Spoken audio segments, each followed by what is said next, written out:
현지 시간 월요일 뉴욕 증시가 기술주 약세에 하락했습니다. 반면에 중소형주 중심의 러셀 2000 지수는 소폭 상승 마감했습니다. 플로리다 연준 부의장은 고용시장에 여전히 깊은 구멍이 존재한다고 밝혔습니다. 애틀랜타 연은 총재는 인플레이션 우려에도 불구하고 정책을 바꿀 때가 아니라고 강조했습니다. 미국이 화이자와 모더나, 존슨앤존슨의 백신 해외 지원을 결정했습니다. 미국의 5월 주택시장지수가 83으로 집계되면서 예상치에 부합했습니다. 미국의 5월 뉴욕주 제조업지수가 24.3으로 집계되면서 확장세가 지속됐습니다. UBS가 S&P 500지수의 목표지수를 4,400포인트로 상향 조정했습니다. 웨드부시는 기술주의 조정이 우량주를 담을 기회라고 조언했습니다. 유럽연합이 미국의 위스키와 오토바이 관세 인상 계획을 연기했습니다. AT&T가 자사가 보유한 콘텐츠 사업부 워너미디어와 케이블 TV 채널 사업자 디스커버리와의 합병을 발표했습니다. 일론 머스크는 테슬라가 아직 비트코인을 팔지 않았다고 밝혔습니다. 국제 유가가 수요 낙관 속에 2년 내 최고치를 기록했습니다.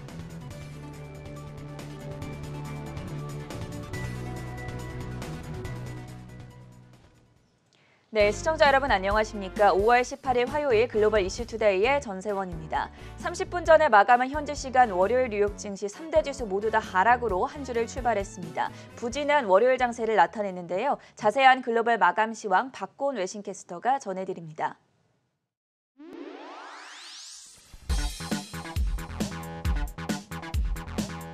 네, 뉴욕 증시 마감 시황 전해드리겠습니다. 오늘 뉴욕 증시는 기술주의 약세 속에 일제히 하락했습니다. 다우지수는 0.16% 떨어졌고 S&P 500 지수는 0.25% 하락, 그리고 나스닥 지수는 0.38% 내렸습니다. 지난주에 소비자 물가지표 급 반등에 따른 인플레 상승 우려로 부진한 흐름을 보이던 기술주가 오늘 장에서도 약세를 보이며 주요 지수에 하방 압력을 가했습니다. 이날 애틀랜타와 플로리다 연은 총재는 인플레 상승 압력은 일시적이라며 완화적인 통화 정책 유지 입장을 재차 강조했지만 시장 참여자들은 물가 상승 우려에 앞으로도 증시가 변동성을 보일 것으로 예상하고 있습니다. 특히 이번 주에 공개될 FOMC 의사록과 소매 기업들의 실적을 주시한 가운데 오늘 장에서도 기술주에서 에너지와 자재주 등 경제 재개 소외주로의 전환이 나타났습니다. 이날 미국의 10년물 국채금리는 1.64%대에서 거래되었고 5월 뉴욕주 제조업 지수는 24.3으로 집계되며 제조업 활동은 확장세를 유지했지만 전월보다는 소폭 둔화한 모습입니다.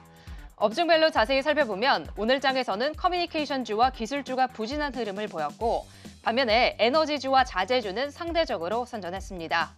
종목별로 살펴보면 오늘 장에서 반도체주들은 대체적으로 약세를 보였습니다. 필라델피아 반도체 지수는 0.9% 내렸는데요. 최근 반도체의 주가 약세에 대해 시티그룹은 매수 기회로 언급하며 마이크론과 NXP 반도체 등에 대한 매수 투자 의견을 재차 제시했습니다. 오늘 전반적인 반도체주의 약세 속에 마이크론은 0.8%대 상승 마감했습니다. 다음으로 빵주도 살펴보겠습니다. 혼조세를 보였습니다. 웨드부시는 이날 인플레 상승과 이에 따른 연준의 테이퍼링 가능성이 단기 악재로 자리 잡고 있지만 대형 IT 기업의 중장기 성장 전망에는 변함이 없다고 강조했습니다. 빵과 함께 마이크로소프트 그리고 도큐사인을 중장기 승자로 지목했습니다. 오늘 장에서 아마존은 1% 넘게 올랐고 반면에 애플은 1% 넘게 떨어졌습니다. 다음으로 AT&T는 자사의 콘텐츠 사업부인 워너미디어와 케이블 TV 채널 사업자인 디스커버리와의 합병 타결을 발표했습니다. 합병 회사는 글로벌 엔터테인먼트 회사로 넷플릭스와 디즈니 플러스와의 본격 경쟁에 돌입할 것으로 보이는 가운데 오늘 장에서 AT&T의 주가는 장중에는 상승세를 보였지만 결국 2% 넘게 하락 마감했습니다. 다음으로 테슬라도 살펴보겠습니다.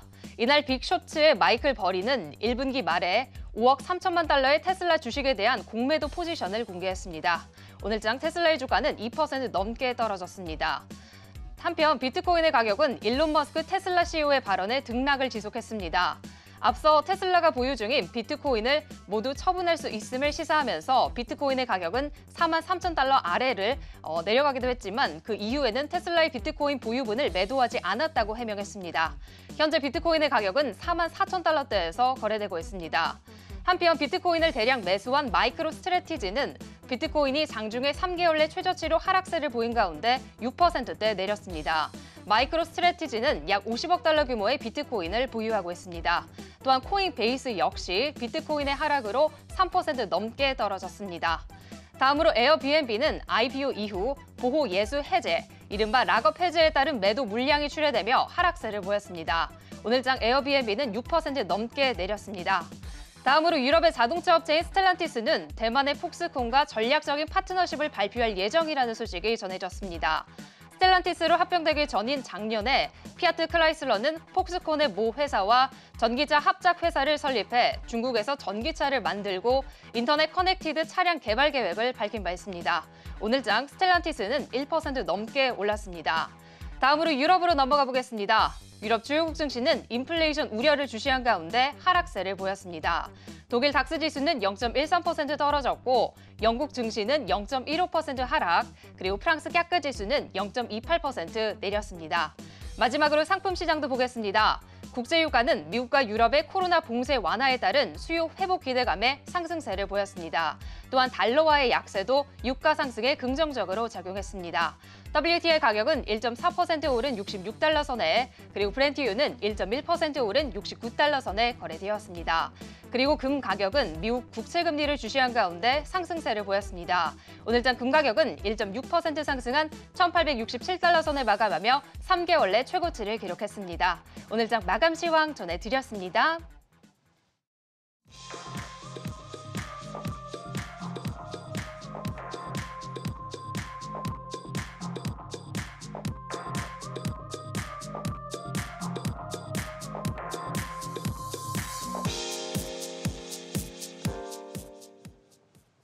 세계 각국의 이슈로 투자자의 든든한 하루를 보장해드리는 글로벌 이슈투데이 시간입니다. 첫 번째 뉴스 화면 통해서 확인해 보겠습니다. 이번 주에 FOMC 의사록 공개를 앞두고 연준 인사들의 발언이 이어졌습니다. 연설이 나타났었는데요. 박찬희 캐스터가 전해주시죠. 네, 지난주 목요일부터 이틀 내리 큰 폭으로 반등에 성공했던 뉴욕 증시는 오늘 기술주의 부진 속에 이번 주 첫 거래일부터 하락세로 출발했습니다. 오늘 연준 인사들의 연설이 있었는데요. 먼저 리처드 클라리다 연준 부의장의 발언부터 살펴보겠습니다. 기사를 보면 클라리다 부의장은 고용시장이 여전히 불안하다는 기존의 관점을 재확인했는데요. 4월 고용보고서가 실망스러웠다라면서 과거 셧다운 조치 때보다 경제 재개에 더 오랜 시간이 걸릴 수 있다고 내다봤습니다. 그러면서 올해 미국이 6% 성장할 것이라고 덧붙였습니다. 인플레이션에 대해서는 인플레이션의 상승은 일시적인 현상이지만 지나치게 많이 오른다면 연준이 직접 조치를 취할 것이라고 말했습니다. 그리고 라파엘 보스틱 아틀란타 연은 총재의 연설이 있었는데요. 클라리다 부의장과 비슷한 기조였습니다. 보스틱 총재는 CNBC와 인터뷰에서 인플레이션 우려가 계속되고 있지만 연준의 정책을 바꿀 때가 아니라고 진단했는데요. 미국은 팬데믹 이전과 비교해서 여전히 800만 개의 일자리가 부족한데 그 격차를 해소하기 위해 미국 경제가 상당한 진전을 이룰 때까지 연준은 완화적인 정책 기조를 강하게 유지해야 한다고 설명을 했습니다. 한편 간밤 바이든 대통령이 백신 해외 지원 계획을 발표할 것이라는 소식이 나왔는데요. 타임스 기사를 보면 6월 말까지 최소 2천만 회분의 코로나19 백신을 지원하기로 결정을 했습니다. 백악관은 바이든 대통령의 이번 결정이 미국이 국내에서 사용 승인을 받은 백신을 해외에 지원하는 첫 사례라고 강조했는데요. 이번 지원에는 화이자와 모더나, 존슨앤존슨의 백신이 포함됐습니다. 미국이 화이자와 모더나, 존슨앤존슨의 해외 백신 지원을 결정한 가운데 각국의 백신 개발 현황도 함께 살펴보도록 하겠습니다. 두 번째 뉴스로 넘어가 보시죠. 자, 프랑스 사노피와 관련해서 강다은 캐스터 어떤 이슈들이 전해졌습니까? 네, 이 프랑스 제약 업체죠. 사노피와 영국 글라소스미스클라인 이 GSK가 미국 온두라스 성인 722명을 대상으로 진행한 코로나19 백신 임상 이상 결과 18세에서 95세 모든 연령에서 95에서 100%의 강력한 면역 반응을 보였다고 발표했습니다. 이제 앞으로 몇 주 내에 세계 각국에서 3만 5천 명을 대상으로 3차 임상 시험에 들어갈 예정입니다. 두 기업은 임상 3상 결과가 긍정적으로 나온다는 전제 아래 올해 4분기 안에 승인을 받는 것을 목표로 삼고 있습니다. 사노피와 GSK는 코로나19 대유행 초기만 하더라도 이 백신 개발 경쟁에 뛰어들었지만 첫 번째 백신 후보 물질이 50세 이상에서 충분한 면역 효과를 내지 못하는 것으로 확인되면서 올해 2월에 다시 임상시험에 들어갔는데요.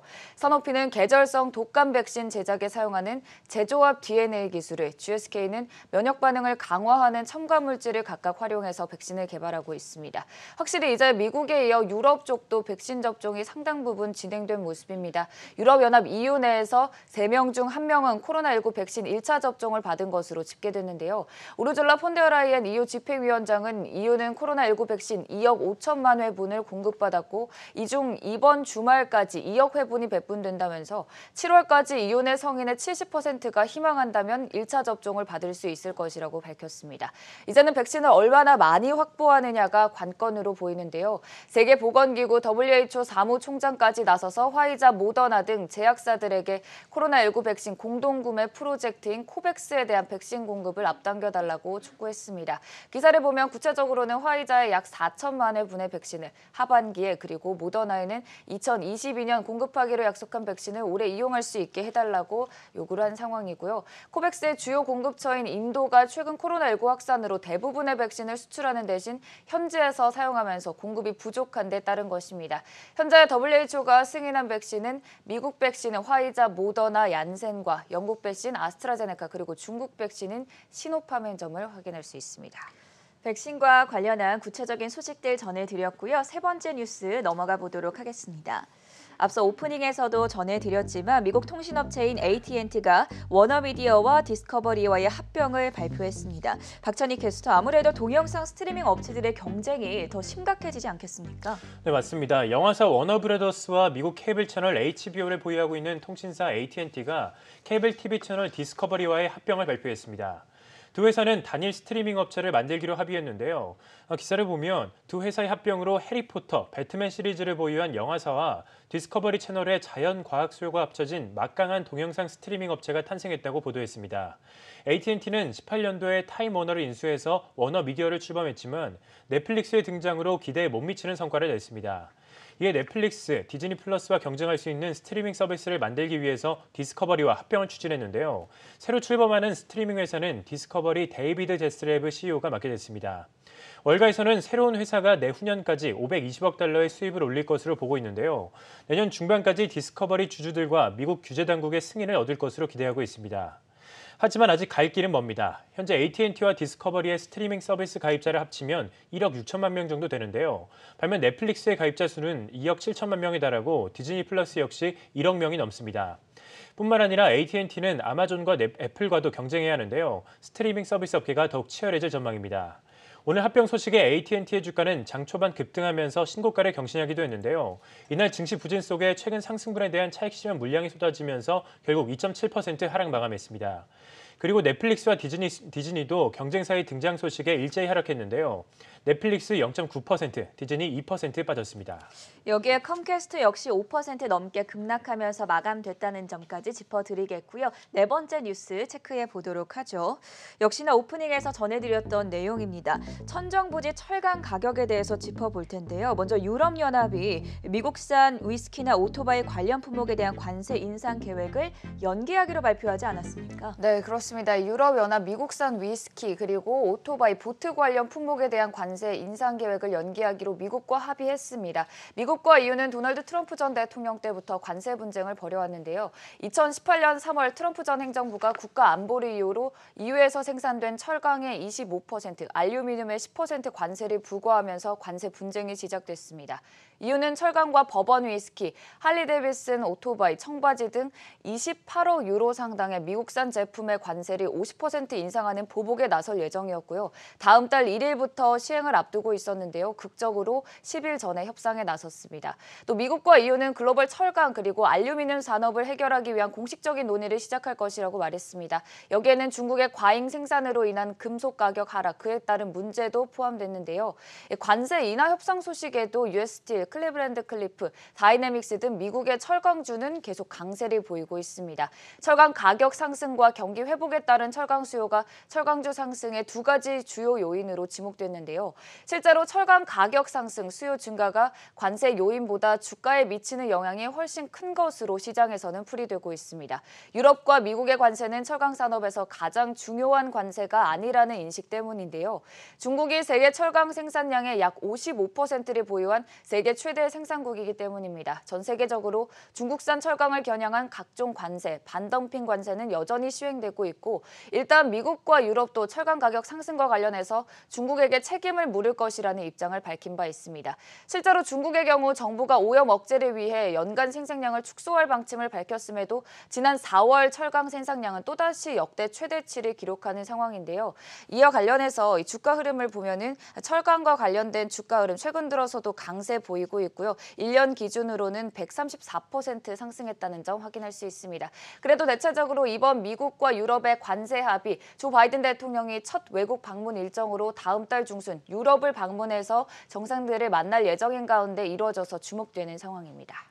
네, 오늘의 마지막 뉴스까지 확인해 보도록 하겠습니다. 화면 통해서 체크해 보시죠. 월가가 조정 시에 매수하면 좋을 종목으로 테슬라와 언더아머를 추천을 했습니다. 사실 오늘 테슬라가 또 2% 하락하면서 $570 선에서 거래를 마쳤고요. 마이클 베리의 공매도 5억 3천만 달러의 공매도 보도와 관련해서 계속 약세 흐름을 걷고 있는 상황인데 오히려 월가에서는 좀 긍정적인 반응을 내놓은 것 같아요.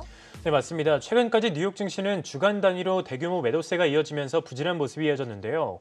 지금 증시가 저점 매수하기 좋은 시점이라고 보고 있는 월가의 증시 전문가들은 전기차 업체 테슬라와 스포츠 브랜드 언더아머가 하락장 이후 확실한 반등이 나올 종목이 될 것이라고 전망을 했습니다. CNBC에 따르면 심플러 트레이딩의 다니엘 셰이 전략가는 지난주 가장 부진한 실적을 기록했던 테슬라와 디즈니, 마이크론, 언더아머 가운데 반등이 유력한 종목으로 테슬라를 지목했는데요. 현재 테슬라의 주가는 실적 부진과 비트코인 관련 논란이 불거지면서 올해 고점 대비 20% 급락하는 등 고전을 면치 못하고 있습니다. 하지만 셰이 전략가는 테슬라의 주가가 가장 매력적이라면서 지금이 훌륭한 진입 시점이라고 주장했는데요. 그러면서 장기적인 관점에서 테슬라에 대한 목표 주가로 현재의 2배에 달하는 $1,000를 제시했습니다. 한편 파이퍼 샌들러의 크레이그 존슨 전략가는 언더아머를 지목했습니다. 그는 언더아머가 한동안 인기가 없었던 주식이었지만 조금씩 반전의 조짐이 보이기 시작했다고 평가했는데요. 그러면서 언더아머의 최근 주가가 주당 $22 정도로 하락한 것을 강조하면서 지금보다 주가가 좀 더 하락하면 확실히 이 주식을 사야 할 것 같다며 기술적 분석과 펀더멘탈 모두 매우 양호하다라고 말했습니다. 파이퍼 샌들러의 분석가인 에린 머피도 언더아머에 대해서 시장 수익률 상회라는 투자 의견과 $31의 목표 주가를 제시했는데요. 오늘 종가 대비 35%의 추가 상승 여력이 있다는 뜻입니다. 오늘 테슬라의 주가는 비트코인의 하락세가 계속되면서 2% 하락했고 언더아머는 1.7% 상승 마감했습니다. 박찬희 외신캐스터와 그리고 강다은 외신캐스터와는 여기서 인사드리겠습니다. 수고하셨습니다. 이번에는 글로벌 IB들이 유망하게 바라보는 섹터와 종목에 대해서 정리해 볼 텐데요. 글로벌 IB 종목 탑픽 전가은 외신캐스터 연결해 보겠습니다. 올해 에너지 섹터가 40%가량 올랐습니다. 하지만 골드만삭스는 이제 섹터를 통째로 보기보다는 옥석을 가릴 때라고 말하고 있습니다. 원유 산업 전반의 긍정적인 전망에 집중하기보다는 각 기업의 구체적인 동력이 뭔지 잘 살펴야 한다는 겁니다. 오늘은 골드만삭스가 꼽은 원유 유망 종목 3가지 살펴보겠습니다. 먼저 슐럼버거입니다. 골드만은 특히 슐럼버거의 디지털 기술 측면에 집중했습니다. 다른 석유 기업들이 운영을 간소화하고 비용 절감을 하도록 돕는 슐럼버거의 서비스형 소프트웨어 사업을 긍정적으로 평가했습니다. 슐럼버거가 이 디지털 모델을 통해 지속적인 수익 창출을 해낼 거라는 겁니다.